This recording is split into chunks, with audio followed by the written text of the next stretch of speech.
بسم اللہ الرحمن الرحیم۔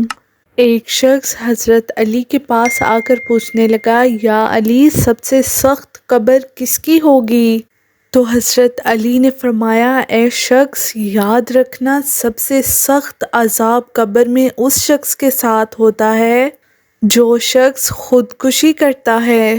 یاد رکھنا، خودکشی کرنا، خود کو مارنا اللہ کے نزدیک ناشکری کی علامت ہے۔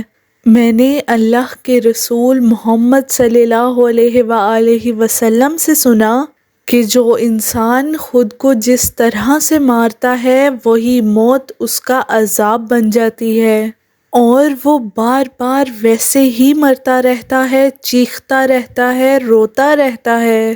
اس شخص کو اس کی کسی بھی نیکی کا اجر نہیں ملتا۔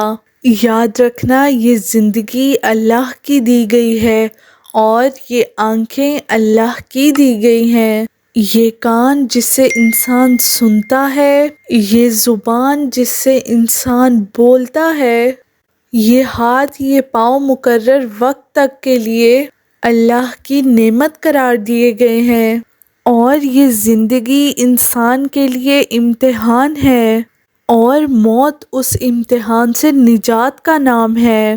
یاد رکھنا، جو انسان اللہ سے دور رہتا ہے اور اس کے رسول کی اطاعت نہیں کرتا، اس کی روح بے چین رہتی ہے، اور پھر اپنے سکون اور اطمینان کے لیے دنیاوی خواہشات کو سہارا بنا لیتا ہے، اور وہی چیز اس میں لالچ اور ہوس پیدا کرتی ہے۔ یاد رکھنا، دنیاوی خواہشات ایک ایسا جال ہے جس میں انسان ڈستا چلا جاتا ہے، گرتا جاتا ہے، اور جب اس کی خواہشات پوری نہیں ہوتی تو وہ مایوس ہو جاتا ہے، اور پھر اپنی زندگی سے مایوس ہو کر اپنے آپ کو ختم کرنا چاہتا ہے۔